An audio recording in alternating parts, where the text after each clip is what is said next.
Siap berdoa. Bismillahirrahmanirrahim. Ya, makasih ya. Ibu cek kehadirannya terlebih dahulu ya. Ini untuk kelas 11.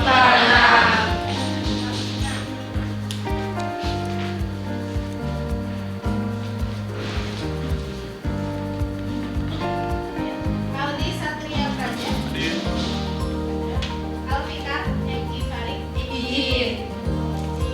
Bajunya kacau ya? Iya, Bu. Nah, kita masuk ke materi prasyarat dulu ya. Jadi kita akan memasuki materi tentang laju reaksi. Untuk prasyaratnya yaitu kalian di kelas 10 pernah belajar tentang apa? Ada tentang konsentrasi. Kemudian ada tentang persamaan reaksi. Coba ada yang masih ingat konsentrasi itu apa? Ya, silakan ya. Konsentrasi larutan itu merupakan besaran yang menyatakan banyaknya jumlah zat yang terlarut atau bisa berupa mol ataupun massa dalam sejumlah pelarut ataupun larutan itu sendiri. Ya. Nah, sekarang kita coba pretest terlebih dahulu. Coba pretestnya sudah Ibu kirimkan linknya di grup WhatsApp. Ya, di sana ada pretest. Ibu kasih waktu 5 menit untuk pretest.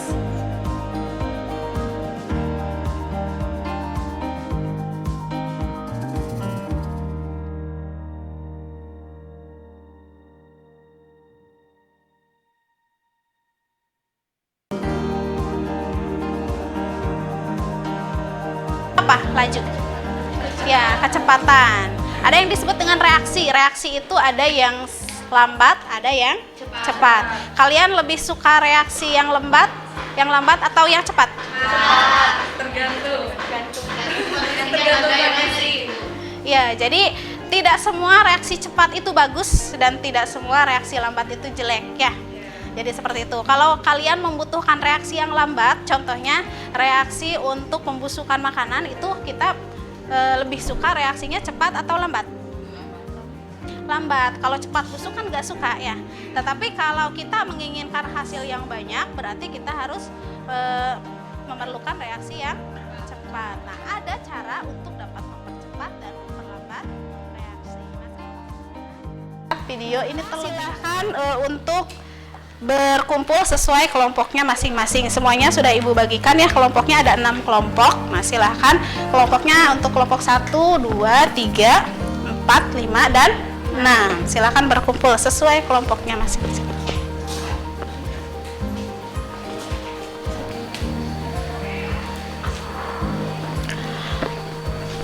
Nah, di sini kita akan belajar yang pertama, di depan ada ya, untuk menjelaskan pengertian laju reaksi, kemudian untuk menjelaskan tentang faktor-faktor apa saja yang dapat mempengaruhi laju reaksi. Tujuan pembelajarannya melalui pembelajaran PBL berbantuan simulasi, nanti ada simulasinya. Kemudian dapat menjelaskan teori tumbukan yang mengakibatkan terjadinya reaksi. Nah, kognitif itu seperti biasa ya, ada soal-soal, kemudian afektif, siapa yang bertanya, siapa yang mau ke depan, itu dapat nilai plus ya. Kemudian psikomotor. Nanti kalau kalian presentasi bagus keterampilannya, keterampilan berbicara, keterampilan menyampaikan informasi, itu juga termasuk ke dalam evaluasi ya. Itu untuk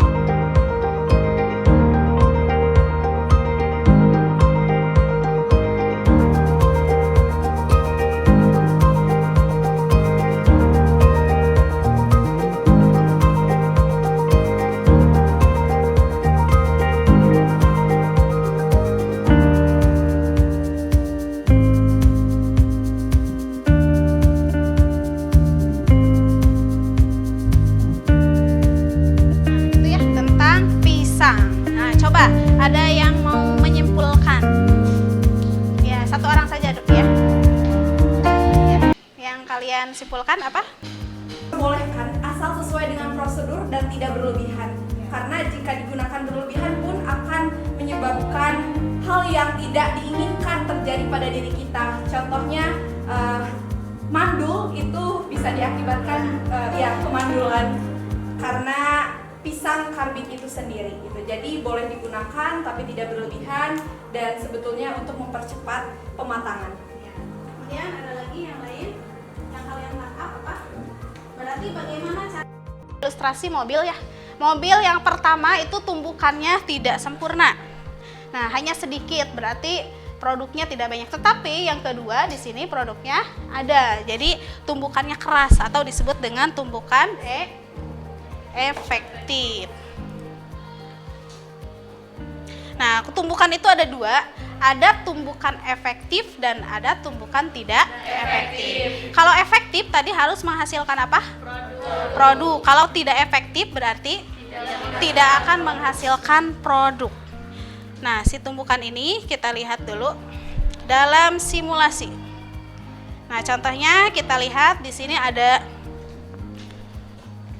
simulasinya. Simulasinya ada A, yang kuning itu A, kemudian ada B ditambah C. Ini adalah persamaan reaksi, yang ini sebelum reaksi, yang A dan B, C. Kemudian ada yang setelah reaksi A, B, dan C. Ini adalah produknya. Supaya bisa menghasilkan produk, maka harus apa tadi syaratnya? Bertumbukan. Nah, kita coba percobaan dulu ya. Nah, di sini kita lihat, kita masukkan, ini boleh dimasukkan di sini. Sayang sekali si simulasi ini itu tidak bisa digunakan di handphone ya, karena masih Java. Nah, kalau sudah HTML5 sebetulnya bisa, tapi kalau ini nggak bisa. Nah, kita lihat yang A ini kita masukkan, berarti yang A itu termasukkan apa? Reaktan atau produk? Reaktannya sudah efektif. Berarti kalau tumbukannya efektif berarti ada hasil produknya. Nah, sekarang kita lihat bagaimana supaya tumbukan ini berjalan sesuai dengan keinginan kita. Nah, kalau kita ingin lambat berarti kita tidak usah menambahkan apapun. Tetapi kalau kita ingin cepat berarti, nah ini ada satu ya yang sudah bereaksi. Ini satu, berarti produknya yang mana? Kita pause dulu. Coba. Ada berapa? Ada 2. Ini satu sudah lepas, berarti sudah ada 2 tumbukan yang efektif. Berarti produknya juga sudah ada 2 ya. Udah ada 3, mana lagi? Satu lagi. 2, 3. Ini 1, 2 ya. Nah, kita lanjutkan. Sebetulnya bisa dipercepat dengan cara, ini ada apa? Suhu. Kalau suhunya tinggi, tumbukannya bisa lebih ya, bisa lebih efektif, bisa lebih cepat. Kita tambahkan suhunya, jadi cepat. Jadi si tumbukannya itu bisa lebih banyak dan lebih cepat dan menghasilkan produk yang sangat banyak. Ya, Tarisa boleh? Laju reaksi ya Ibu, laju reaksi ini terjadi karena ada tumbukan dan tumbukan ini yang akan menyebabkan terjadinya suatu produk. Dan Ya. tumbukan bagaimana yang akan menghasilkan suatu produk, tadi ada 2 jenis tumbukan, ada yang tidak efektif dan yang efektif. Dan yang menyebabkan terjadinya suatu produk adalah tumbukan yang efektif. Ya, yang efektif. Kalau yang barusan, faktor apa yang bisa mempercepat tumbukan? Ya. Salah satunya ada suhu. Ya, salah satunya suhu. Kalau di sini Ibu ibaratkan suhu. Sebetulnya banyak, semuanya ada 5 ya. Ada 5. Nah, tapi sekarang silahkan kerjakan dulu LKPD-nya tentang tumbukan dulu ya. Nanti untuk video selanjutnya ada tentang faktor laju reaksi. Nah, sekarang silahkan diisi dulu.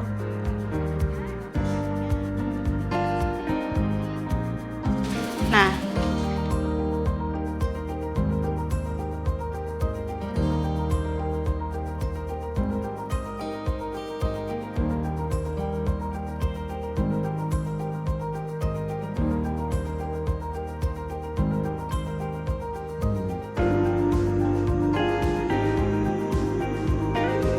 ada faktor-faktor yang dapat mempengaruhi teori tumbukan. Kita lihat dulu faktornya, nanti yang harus dicatatkan dalam LKPD-nya ya. Jadi diperhatikan dulu yang harus dicatatkan dalam LKPD-nya. Yang pertama yaitu faktor apa saja yang ada yang dapat mempercepat atau memperlambat laju reaksi.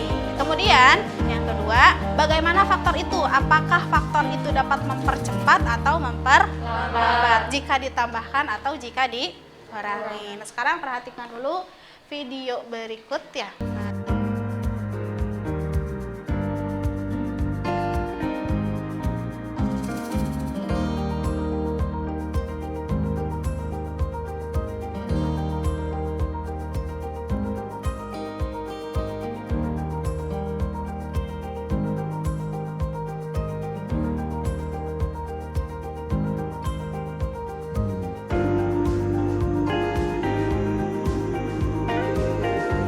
Yang kedepannya yang dibahasnya tidak itu aja ya.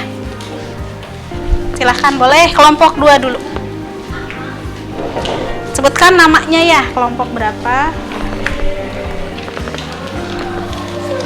Baik, bismillahirrahmanirrahim. Sebelumnya perkenalkan, nama saya Indra Mawati, saya dari kelompok 2. Di sini saya akan menjelaskan mengenai faktor-faktor yang mempengaruhi laju reaksi. Sebetulnya tadi di dalam video juga dianalogikan, bahkan dijelaskan pula ada 5 faktor, tapi di sini saya akan menjelaskan 1 faktor saja.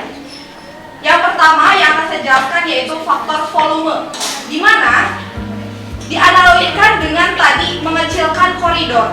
Dari mengecilkan koridor itu kita analogikan pula pada laju reaksi pada volume dengan menurunkan volumenya atau campuran reaksinya diturunkan agar terjadi suatu produk dari volume itu sendiri. Ya. Jadi faktor yang pertama adalah volume.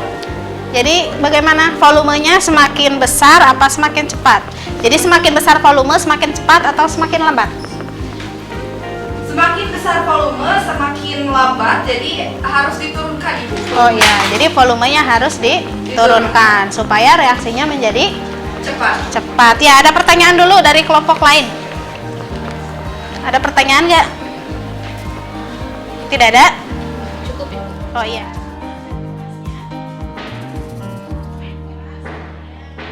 Kemudian di sana ada jurnal refleksi ya. Refleksi, dalam refleksi tersebut silakan dijawab saja mana materi yang sudah kalian pahami. Tinggal boleh lebih dari mana yang sudah. Untuk pertemuan selanjutnya ini di LKPD-nya masih ada tersedia beberapa halaman lagi ya. Nah, tugasnya untuk kelompok ini silahkan untuk menginvestigasi di lingkungannya masing-masing terkait tentang faktor laju reaksi. Contohnya kayak seperti yang tadi itu, kalau yang tadi itu adalah asam karbit. Sebetulnya bisa kalian mencari di daerah sekitar. Contohnya tadi ada pertanyaan apa tentang obat sirup. Nah, kenapa kalau obat sirup itu botolnya kebanyakan berwarna gelap? Nah, itu cari faktornya apa yang dapat mempercepat reaksi pada obat tersebut ya. Nah, kemudian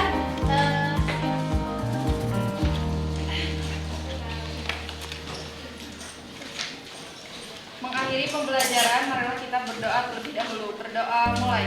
Bismillahirrahmanirrahim. Subhanakallahumma wa bihamdika asyhadu an la ilaha illa anta astaghfiruka wa atubu ilaik. Baiklah, assalamualaikum warahmatullahi wabarakatuh. Waalaikumsalam warahmatullahi wabarakatuh.